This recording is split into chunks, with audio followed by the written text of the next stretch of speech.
हे दोस्तों, कैसे हैं आप सब। उम्मीद करता हूँ भाई आप लोग अच्छे होंगे, बढ़िया होंगे। दोस्तों, आजादी के बाद से आज तक भारत में एक संकट जो लगातार बढ़ता ही जा रहा है वो है अनएम्प्लॉयमेंट यानी कि बेरोजगारी की समस्या। बचपन से लेकर बड़े होने तक हम इस समस्या के बारे में पढ़ते आए हैं। आज तक न जाने कितनी सरकार भारत में बन चुकी है, लेकिन अनएम्प्लॉयमेंट एक ऐसी समस्या है जिसका समाधान आज तक नहीं मिल पाया है। लेकिन आखिर भारत में अनएम्प्लॉयमेंट रेट लगातार क्यों बढ़ता जा रहा है। भारत में आज इतने यूनिकॉर्न बिजनेस स्टैब्लिश हो रहे हैं, भारत की GDP ग्रोथ भी लगातार बढ़ रही है, लेकिन फिर भी अनएम्प्लॉयमेंट की समस्या दूर नहीं हो रही। भारत में लोग काम करना चाहते हैं, कंपनियां ढेरों वैकेंसी भी निकालती हैं, लेकिन इसके बावजूद क्या वजह है कि करोड़ों लोग भारत में आज भी बेरोजगार घूम रहे हैं। एक रिपोर्ट के अनुसार भारत में बहुत सारे युवा तो ऐसे हैं जिन्होंने नौकरी की तलाश करना ही छोड़ दिया है। आज की इस वीडियो में हम अनएम्प्लॉयमेंट क्राइसिस इन इंडिया के बारे में विस्तार से बात करेंगे और जानेंगे कि आखिर ये समस्या कितनी ज्यादा गंभीर है। तो चलिए बिना देरी के शुरू करते हैं आज की वीडियो। दोस्तों, भारत एक युवा आबादी वाला देश है और देश की 50% आबादी 25 साल से कम उम्र की है। तो वहीं देश में 90 करोड़ की वर्क फोर्स मौजूद है। हम आपको बता दें कि वर्क फोर्स में वो लोग शामिल होते हैं जो काम कर रहे हैं या काम करना चाहते हैं। और वर्क स्पेस के मामले में भारत दुनिया में पहले नंबर पर आता है। लेकिन इतनी बड़ी जनसंख्या को रोजगार उपलब्ध कराना बिल्कुल भी आसान काम नहीं है। इकोनॉमिस्ट्स का मानना है कि अनएम्प्लॉयमेंट की समस्या भारत के लिए कोविड-19 से भी गंभीर समस्या है। साल 2019 की एक रिपोर्ट के अनुसार भारत में 3 करोड़ लोग बेरोजगार थे और कोरोना काल में संख्या में 1 करोड़ से भी ज्यादा की वृद्धि दर्ज की गई। इतना ही नहीं, कोरोना के दौरान लोगों ने सैलरी कट की समस्या भी झेली है और न जाने कितने ही बिजनेस पर ताला लग गया। इन सभी चीजों ने अनएम्प्लॉयमेंट रेट को बढ़ाने का काम किया है। आज भारत में अनएम्प्लॉयमेंट रेट 7.8% है। सबसे ज्यादा बेरोजगारी हरियाणा में देखने को मिलती है। इस राज्य के लगभग 34.5% युवा बेरोजगार हैं और नौकरी की तलाश में है। तो वहीं 28.5% बेरोजगारी दर के साथ राजस्थान इस सूची में दूसरे नंबर पर आता है। मैकिनी ग्लोबल इंस्टीट्यूट की रिपोर्ट के मुताबिक साल 2030 तक अगर भारत को बेरोजगारी की समस्या से निजात पाना है तो देश में 90 मिलियन नौकरी के अवसर पैदा करने होंगे। और वर्तमान हालातों को देखते हुए ये बिल्कुल भी आसान काम नहीं है। आज हमारे देश की कुल आबादी में 49% संख्या महिलाओं की है, लेकिन GDP में महिलाओं का योगदान सिर्फ 18% है। महिलाओं के GDP में कम योगदान से देश की तरक्की में फर्क पड़ता है। हमारे पड़ोसी मुल्क बांग्लादेश जैसे देश में महिलाएं अपने देश की अर्थव्यवस्था में 95% का योगदान दे रही हैं। आप शायद सोच रहे होंगे दोस्तों, जो काम महिलाएं करेंगी वो काम पुरुष कर रहे हैं तो इससे GDP में क्या फर्क पड़ेगा। लेकिन हर किसी का देखिए अपना एक अलग ही काम होता है। मान लीजिए किसी परिवार में 5 लोग हैं और उनमें से सिर्फ एक पुरुष कमाने वाला है, तो अकेले पुरुष पर खर्चे का बोझ पड़ेगा और परिवार में आमदनी भी कम होगी।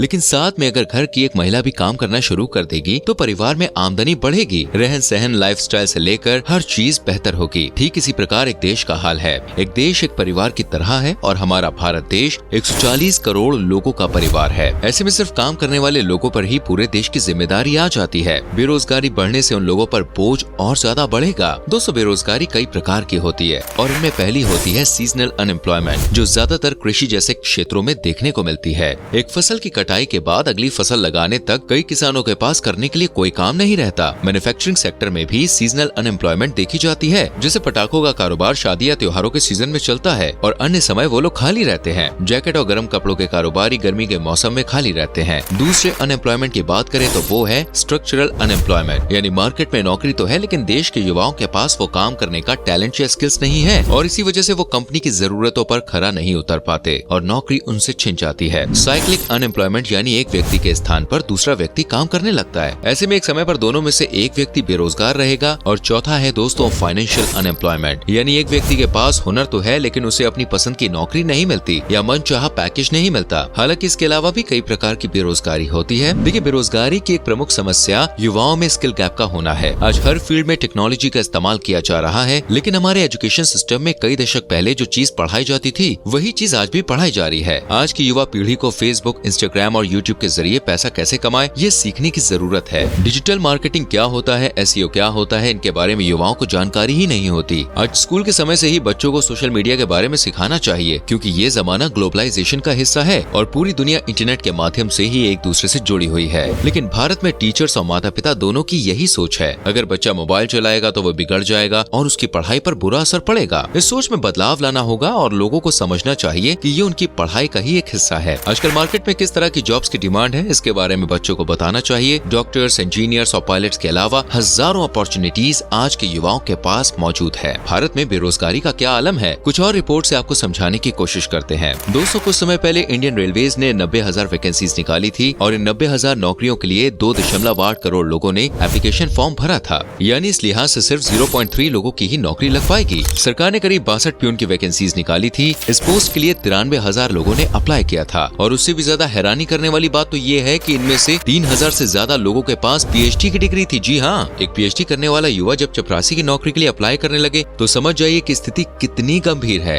यहाँ पर हम किसी नौकरी को देखिए छोटे या बड़ा नहीं कह रहे हैं, सिर्फ एजुकेशन लेवल का नौकरी से कंपैरिजन कर रहे हैं। उत्तर प्रदेश में तो 368 वैकेंसी के लिए 30 लाख एप्लीकेशन फॉर्म रिसीव हुए थे। ऐसा नहीं है कि जिन लोगों ने इन नौकरियों के लिए अप्लाई किया है वो सभी बेरोजगार थे, बल्कि इनमें एक बड़ी संख्या ऐसे लोगों की थी जिन्होंने सरकारी नौकरी की चाह में अप्लाई किया था। आज भी भारत में 30,000 रुपए की सरकारी नौकरी 1 लाख रुपए की प्राइवेट नौकरी से अच्छी मानी जाती है। आज के समय में केंद्र सरकार में 10 लाख पद ऐसे हैं जो वेकेंट यानी कि खाली हैं और इन पदों की भर्ती की प्रक्रिया में सरकार कई साल निकाल देती है। ये तो सिर्फ केंद्र सरकार के आंकड़े हैं। इसी प्रकार लगभग सभी राज्यों में हजारों लाखों पद पर भर्ती की प्रक्रिया पेंडिंग है। ज्यादातर सरकारी पदों पर भर्ती की प्रक्रिया कॉम्पिटिटिव एग्जाम्स के जरिए होती है, लेकिन ये एग्जाम कब होंगे ये तो भाई खुद सरकार भी नहीं जानती। एसएससी और रेलवे की परीक्षाओं की तैयारी में लाखों युवा अपनी जिंदगी के कई साल बर्बाद कर देते हैं। कई बार तो पेपर देने के बाद नतीजे डिक्लेयर करने में ही सरकार कई महीने और यहाँ तक कि 1 या 2 साल का टाइम भी लगा देती है और अक्सर पेपर लीक या धोखाधड़ी जैसे मामले भी इस तरह के एग्जाम्स में सुनाई देते रहते हैं। ऐसे में ईमानदारी से एग्जाम देने वाले युवाओं को भी इससे सफर करना पड़ता है। ठीक ऐसी ही सिचुएशन आर्मी की भी है। कोरोना महामारी के कारण आर्मी की तैयारी करने वाले युवाओं को सबसे ज्यादा नुकसान हुआ है, क्योंकि 2 सालों तक यार फौज की भर्ती पेंडिंग रही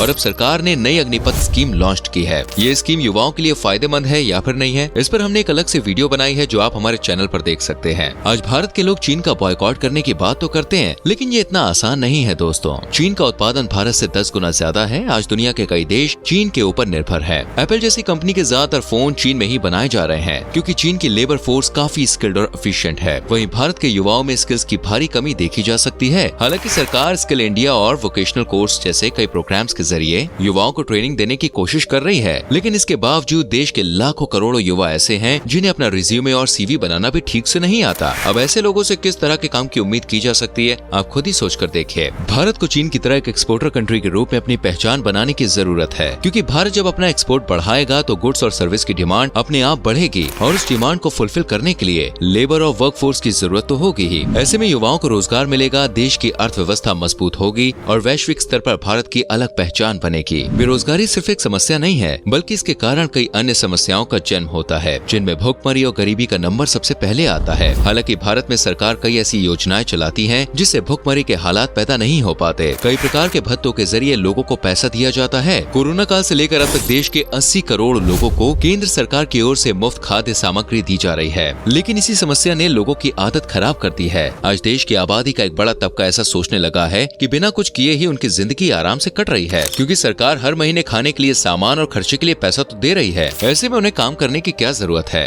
लोगों की इस सोच में जब तक बदलाव नहीं आएगा तब तक देश में बेरोजगारी की समस्या दूर नहीं हो सकती। कई बार युवाओं में काबिलियत होती है, लेकिन भ्रष्टाचार, ज्यादा उम्र होने या जरूरी क्वालिफिकेशन न होने के कारण उन्हें अच्छी नौकरी नहीं मिल पाती। ऐसे लोग धीरे धीरे डिप्रेशन का शिकार होने लगते हैं। वो दुनिया से अलग थलग हो जाते हैं और नशे को अपना साथी बना लेते हैं। नशे की लत के कारण आज ना जाने कितने ही युवाओं ने अपना करियर बर्बाद कर लिया है। नशे में युवा छोटी छोटी बातों पर एक दूसरे की जान ले लेते हैं। कई युवा तो डिप्रेशन और अपनी जिंदगी से तंग आकर आत्महत्या भी कर लेते हैं। और इन सब समस्याओं की एक ही जड़ है, वो है अनएम्प्लॉयमेंट। एक युवा अपनी जिंदगी के 15 से 18 साल पढ़ने लिखने और अच्छी शिक्षा प्राप्त करने में लगाता है, लेकिन पढ़ाई पूरी होने के बाद भी अगर मनचाही नौकरी ना मिले तो किसी का भी निराश होना देखिए स्वाभाविक सी बात है। रोजगार की तलाश में बिहार, झारखंड, उत्तर प्रदेश और उत्तराखंड जैसे प्रदेशों से हर साल युवा शहरों की ओर रुख कर रहे हैं। इस कारण शहरों में आबादी लगातार बढ़ती जा रही है। 140 करोड़ के देश में सरकार हर साल कितनी नौकरियां पैदा करेगी? युवाओं को खुद ये बात सोचनी चाहिए। सरकारी नौकरी की चाह में प्राइवेट नौकरी हाथ से गंवाना बिल्कुल भी ठीक नहीं है। अनएम्प्लॉयमेंट दूर करने के लिए सरकार के साथ साथ देश की जनता को भी आगे आना होगा। युवाओं को मार्केट की डिमांड के हिसाब से अपनी स्किल डेवलप करने की जरूरत है। अनएम्प्लॉयमेंट की आधी से ज्यादा समस्या तो स्किल डेवलपमेंट से ही दूर हो सकती है, क्योंकि अगर आप काम करना चाहते हैं और आपके पास हुनर है तो आज भी भारत में नौकरियों की कोई कमी नहीं है। दोस्तों, ये थे वो कारण जिस वजह से भारत में अनएम्प्लॉयमेंट क्राइसिस की समस्या देखी जा रही है। भारत में अनएम्प्लॉयमेंट की समस्या कितनी गंभीर है, इसके क्या कारण है और इसे किस तरह से दूर किया जा सकता है, इस बारे में अपने विचार हमारे संग शेयर जरूर करें कमेंट सेक्शन में। उम्मीद करते हैं कि वीडियो आपको अच्छी लगी होगी। वीडियो को लाइक और शेयर जरूर कीजिए और आने वाली वीडियोस को देखने के लिए चैनल को सब्सक्राइब करके बेल आइकन प्रेस करें, जिससे आने वाली वीडियोस आपसे मिस ना हो। मिलते हैं अगली वीडियो में, अपना ख्याल रखिए, बाय बाय।